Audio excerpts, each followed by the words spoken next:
Hello students, welcome back to my channel. दोस्तों, target study channel पर आपका एक बार फिर से स्वागत है।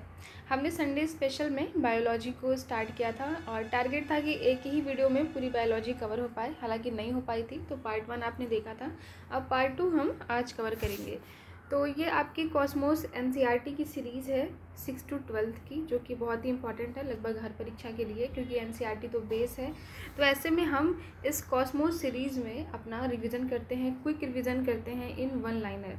इसके अलावा आपको इस चैनल पर लूसेंट की MCQ series, Lucent Bihar special की और घटना चक्र की, बीपीएससी घटना चक्र की, ये सारी सीरीज़ कवर कराई जा चुकी है। अगर आपने नहीं देखा है तो प्लेलिस्ट में जा करके देख सकते हैं। तो चलिए शुरू करते हैं आज की वीडियो। किस ग्रंथि को मास्टर ग्रंथि भी कहा जाता है? आई होप आप सबको पता होगा, पीयूष ग्रंथि को। वैसोप्रोसिन हार्मोन, जो कि कहाँ पे, मस्तिष्क में होती है। वैसोप्रोसिन हार्मोन की कमी से कौन सा रोग होता है? डाययूरेसिस। स्तनधारियों में दुग्ध स्त्राव को कौन सा हार्मोन उत्तेजित करता है? इंपॉर्टेंट क्वेश्चन है। ऑक्सीटोसिन एवं प्रोलैक्टिन। नेक्स्ट है पैरोटिड ग्रंथि कहाँ पाई जाती है? तो पैरोटिड ग्रंथि कान के नीचे पाई जाती है।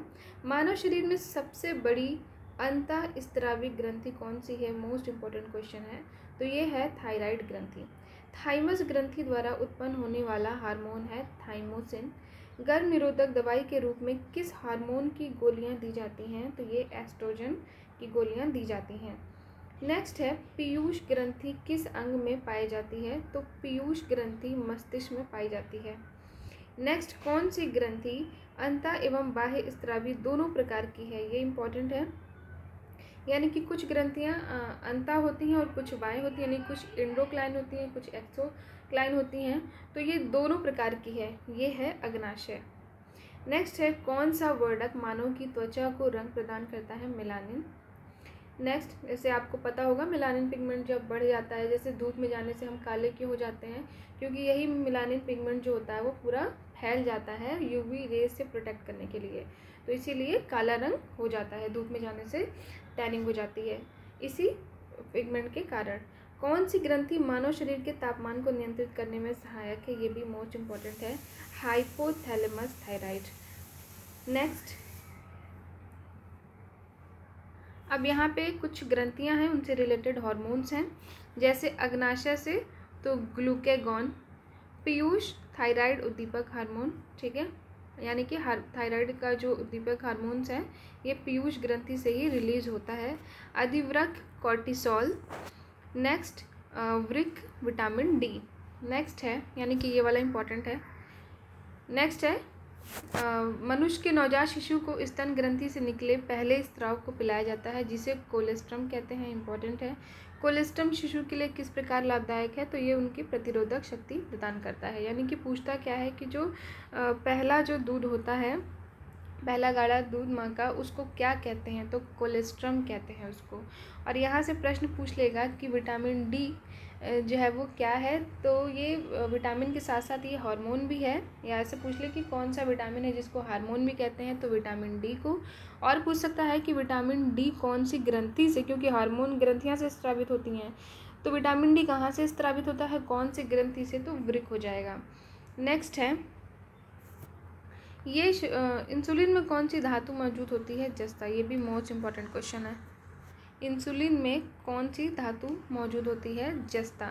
मानव शरीर का कौन सा हार्मोन रक्त के फॉस्फोर्ड और कैल्शियम को नियंत्रित करता है? परावर्तु। हार्मोन शरीर के उपापचय, वृद्धि, जनन, रुधिर दाब, रुधिर में जल और लवण की मात्रा का नियंत्रण करते हैं। यानी लगभग इम्पॉर्टेंट जितनी चीज़ें हैं वो सारी चीज़ें इसमें, इनका कंट्रोल हार्मोन्स के द्वारा होता है।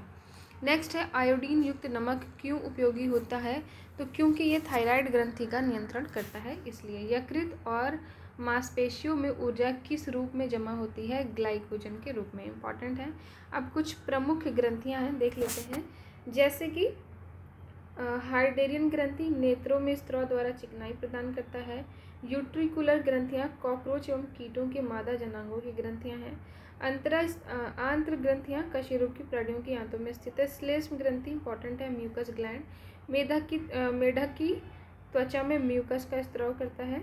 नेक्स्ट है ब्रूनर्स ग्रंथियां कशेरुक प्राणियों की ग्रहणी में संरक्षण प्रति अम्ल का स्राव करता है। प्रोस्टेट ग्रंथियां स्तनियों और केंचुए के नर जनांगों की सहायक ग्रंथियां हैं।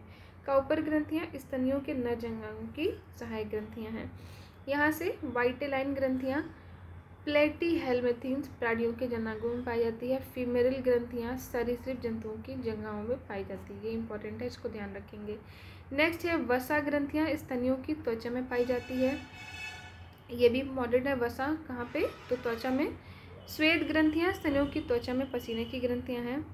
नेक्स्ट यहाँ से लैक्रामाइल ग्रंथि, ये नेत्रों में उपस्थित होती है। डीप ग्रंथियां संयुक्त नलाहार ग्रंथियां हैं जो म्यूकस स्रावित करती हैं। हाशिमोटो रोग में शरीर स्वतः थायराइड ग्रंथि को नष्ट कर देता है, इसीलिए इसको थायराइड की आत्महत्या कहते हैं। यानी कि कौन सा बीमारी जिसको थायराइड की आत्महत्या कहते हैं? हाशिमोटो रोग। नेक्स्ट है रोग और उपचार। तो पानी से डर कौन सी बीमारी में लगता है? किसके द्वारा उत्पन्न होता है? ये विषाणु के द्वारा। ठीक है। नेक्स्ट है मस्तिष्क तथा मेरुज्जु पर चढ़ी, यानी कि कौन सा है? रेबीज की बीमारी है। ठीक है। मस्तिष्क और मेरुज्जु पर चढ़ी झिल्ली में सूजन आ जाता है, किस रोग के कारण? मेनिंजाइटिस। शिशुओं में अतिसार यानी डायरिया का कारण होता है रोटा वायरस। इंपॉर्टेंट है, ध्यान रखिएगा। वातोस्माद हिस्टीरिया रोग सामान्यतः युवा महिलाओं को प्रभावित करता है। अंध बिंदु या पीत बिंदु आँख के किस भाग में होता है? रेटिना या फिर दृष्टिपटल। आँख में प्रकाश तरंगें किस स्थान पर स्नायु उद्वेगों में परिवर्तित होती हैं? दृष्टिपटल पर। सिलिकोसिस रोग किस अंग से संबंधित है? तो सिलिकोसिस रोग फेफड़े से संबंधित है। ट्रिपल एंटीजन वैक्सीन नवजात शिशुओं को कुकर खांसी, टिटनेस और डिप्थीरिया रोगों से प्रतिरक्षित करने के लिए लगाई जाती है। तो इस वैक्सीन का नाम याद रखेंगे, ट्रिपल एंटीजन। 3 बीमारियों के लिए। कौन कौन सी? कुकर खांसी, टिटनेस और डिप्थीरिया। मलेरिया रोग किस जीवाणु के कारण होता है? तो मलेरिया प्रोटोजोआ के कारण होता है। ये भी मोस्ट इम्पॉर्टेंट है। भोजन विषाक्तता किस जीवाणु के कारण? अच्छा, मलेरिया के इलाज के लिए क्या हम किसका यूज़ करते हैं? कौन सी दवाई या कौन सी पत्तियां हैं? जरा कमेंट करके बताइएगा। भोजन विषाक्तता किस जीवाणु के कारण उत्पन्न होता है? Salmonella bacilli. मम्स, रेबीज एवं हर्पीस आदि विषाणु जनित रोगों के समूह में आते हैं। जल में किसकी अधिकता के कारण इटाई रोग होता है? कैडमियम। मोस्ट इम्पॉर्टेंट क्वेश्चन है। इटाई रोग कैडमियम की अधिकता के कारण। फेनिल कीटोन्यूरिया रोग किससे संबंधित है? मानसिक जड़ता से। पोटेशियम अल्पता किससे संबंधित है? निम्न रक्तचाप से। अनुवांशिक रोग लिंग सहलग्न रॉयल हेमोफीलिया। भारत में मलेरिया के 65% रोगियों के लिए PY वैक्स परजीवी उत्तरदायी है। ये भी ध्यान रखिएगा। हीमोफीलिया एक अनुवांशिक विकार है जिसमें रक्त का स्कंदन नहीं होता है। खसरा की बीमारी वायरस से होती है। नेक्स्ट, डेंगू बुखार होने पर मानव शरीर में किसकी कमी होती है? प्लेटलेट्स की। मलेरिया से कौन सा अंग प्रभावित होता है? तो ये प्लीहा या स्प्लीन प्रभावित होता है। दोनों बातें ध्यान रखेंगे। डेंगू में प्लेटलेट्स कम होते हैं और मलेरिया में प्लीहा अंग प्रभावित होता है। मलेरिया प्लाज्मोडियम नाम के परजीवी की खोज किस वैज्ञानिक ने की थी? सर रोनाल्ड रॉस ने। ट्यूमर की पहचान के लिए रेडियोधर्मी समस्थानिक का प्रयोग होता है आर्सेनिक 74। इंपॉर्टेंट है, ध्यान रखिएगा। यदि मूत्र के साथ एल्ब्यूमिन की मात्रा आ रही हो तो वृक्क यानी कि किडनी के प्रभावित होने की संभावना होती है। साल के टीका किस रोग से संबंधित है? पोलियो से। साल के टीके का आविष्कार जोनस सॉल्क ने किया था 1952 में। एथलीट फुट्स नाम की बीमारी किससे होती है? फफूंद यानी फंगस से। मनुष्य के शरीर में रक्त प्रवाह की गति नापने के लिए किस रेडियो एक्टिव तत्व का प्रयोग होता है? Radio sodium. पॉलिश युक्त चावल के सेवन से कौन सी बीमारी होती है? इंपॉर्टेंट है, बेरी। प्लाज्मोडियम परजीवी का वाहक जीव कौन सा है? मच्छर है। हानिकारक विकिरणों से मनुष्य के अंगों में से मस्तिष्क सबसे कम तथा आंखें सबसे अधिक प्रभावित होती हैं। ये भी बहुत इंपॉर्टेंट क्वेश्चन है, आया हुआ प्रश्न है। हानिकारक विकिरणों से मनुष्य के कौन से अंग? तो मस्तिष्क जो है वो सबसे कम, जबकि आंखें सबसे ज़्यादा प्रभावित होती हैं। नेक्स्ट है MRI का पूर्ण रूप, यानी मोबाइल चलाते हैं या कुछ ऐसा करते हैं तो लोग क्या बोलते हैं कि हमारी आंखें सबसे पहले क्या खराब होती हैं? आंखें खराब होती हैं। MRI का फुल फॉर्म क्या है? Magnetic resonance imaging. BMT परीक्षण किसकी पहचान के लिए होता है? तो ये अस्थिर रंध्रता के लिए होता है। कौन सा मच्छर जीका वायरस का वाहक है? एडीज। ये भी इम्पॉर्टेंट है। मधुमेह के उपचार में प्रयोग होने वाला हार्मोन इंसुलिन का आविष्कार किसने किया था? एफ.जी. बैटिंग ने। पेयजल में नाइट्रेट की अधिक मात्रा होने के कारण ब्लू बेबी सिंड्रोम नाम का बीमारी होता है। अच्छा, अभी बताया है इटाई रोग किसकी अधिकता के कारण होता है? अगर याद है तो ज़रा कमेंट करके बताइएगा। तुरंत ही बताया है अभी। पर्यावरणीय प्रदूषण द्वारा होने वाले रोग एम्फाइसीमा से फुफ्फुस यानी फेफड़े प्रभावित होते हैं। मानव शरीर का कौन सा अंग अल्जाइमर रोग से प्रभावित होता है? तो मस्तिष्क होता है। पोलियो एक विषाणु जनित रोग है जिसका वायरस शरीर में दूषित भोजन और जल के माध्यम से प्रवेश करता है। तो पोलियो कैसी बीमारी है? एक विषाणु जनित रोग है। नेक्स्ट है, मस्तिष्क की बीमारी किससे पहचानी जाती है? विद्युत मस्तिष्क लेख EEG यानी इलेक्ट्रोएन्सेफेलोग्राफ। सामान्य जुकाम किस वायरस से होता है? रीनो वायरस से। एनोमिया नाम का रोग किससे संबंधित है? तो ये सूंघने की शक्ति की कमी से यानी ग्राह्य संवेदना की कमी से। सल्फा दवाइयाँ किन बीमारियों के उपचार में उपयोगी हैं? जीवाणु जनित बीमारियों के लिए। DPT वैक्सीन, ये इंपॉर्टेंट है, किन बीमारी से बचाता है? तो डिप्थीरिया, काली खांसी और टिटनेस। नेक्स्ट है, हृदय की धड़कन किस तत्व द्वारा नियंत्रित होती है? पोटेशियम से।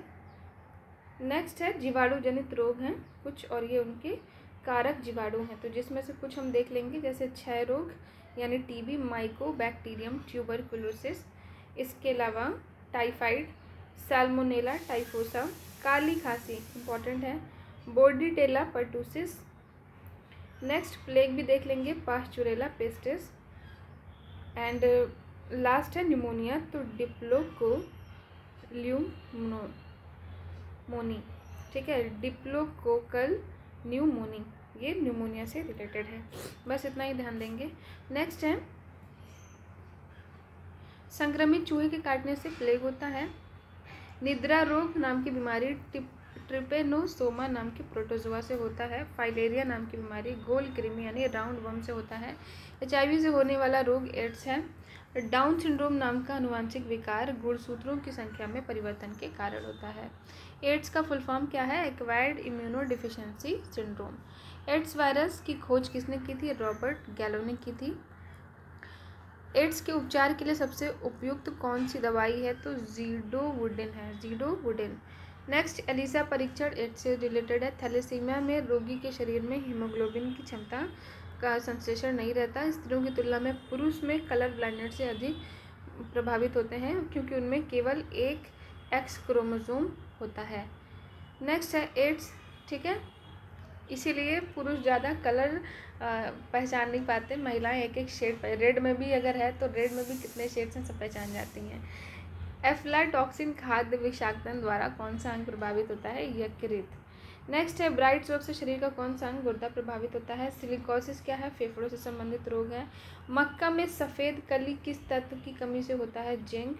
सफ़ेद कीट किस फसल का रोग है? सरसों का। पायरिला किस फसल में लगने वाला कीट है? गन्ना। भिंडी में पीत वर्ण शिरा रोग सफ़ेद मक्खी से लगता है। नेक्स्ट है, रानीखेत बीमारी मुर्गियों से रिलेटेड है। गेहूं में होने वाले दो प्रमुख कवक रोग कौन से हैं? काला कीट और स्मट। नेक्स्ट, BCG यानी बैसिल कैलमेट ग्यूरिन, इसका फुल फॉर्म ध्यान रखिएगा, का टीका नवजात शिशु को कब लगाते हैं? जन्म के तुरंत बाद। यकृत शोथ यानी हेपेटाइटिस रोग कैसा है? विषाणु जन्य रोग है ये। नेक्स्ट है, इधर से ट्रिपनोसोमियासिस ज्वर और रक्त इसमें होता है। नेक्स्ट है, अब यहाँ पे कुछ जीवाणु जनित रोग हैं इससे रिलेटेड, अभी हमने ऊपर देखा था, फिर से नहीं देखेंगे। नेक्स्ट है, कोविड-19 के बारे में तो आप सबको पता ही होगा। टिक्का रोग किस में होता है? मूंगफली में होता है। खसरा के संक्रमण के कारण, विषाणु के कारण। वृक्षों की छाल पर उगने वाले कवक क्या कहलाते हैं? कोर्टिकोलस। खैरा रोग जस्ता की कमी के कारण।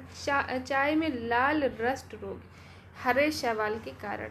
नींबू का कैंकर रोग जीवाणु से। पचे हुए भोजन में मौजूद विषैले पदार्थ का कौन सा अंग चूषण करता है? यकृत। काला जार का संचार सिकता मक्खी से, ये इंपॉर्टेंट है। और काली खांसी से बचाव के लिए कौन सा टीका? तो DPT का टीका लगता है। अब कुछ ये वैज्ञानिक हैं और उनके जो क्षेत्र हैं उनके जनक, तो यहाँ से अनुवांशिकी का देख लेंगे, ग्रेगर J मेंडेल होते हैं। जीवाणु जनक के विज्ञान के जनक है रॉबर्ट कोच और प्रतिरक्षा विज्ञान के जनक है एडवर्ड जेनर। सूक्ष्म जैविकी के जनक हैं लुई पास्चर। नेक्स्ट, अब ये सब नहीं देखना हमें, तो हमारा जो है ये बायोलॉजी कंप्लीट हो गया है। और अगर आपको इसकी पीडीएफ चाहिए तो आप इस पीडीएफ, ये मिसलेनियस तो अब नहीं देखेंगे क्योंकि उसी का रिवीजन है, तो आपको पीडीएफ चाहिए तो अभी जाइए मेरे इस वीडियो के नीचे ही आप डिस्क्रिप्शन में जाएंगे तो मेरा टेलीग्राम चैनल का लिंक आपको मिल जाएगा, वहाँ पे जा कर के आप रिलेटेड पीडीएफ पा सकते हैं। इसके अलावा आपको daily the Hindu, Indian express newspaper plus monthly magazine जैसे प्रतियोगिता दर्पण, ये सारी चीज़ें भी वहाँ पे प्रोवाइड करा दी जाती हैं। तो thank you so much for watching my video and if you like then to like share and subscribe. Thank you once again.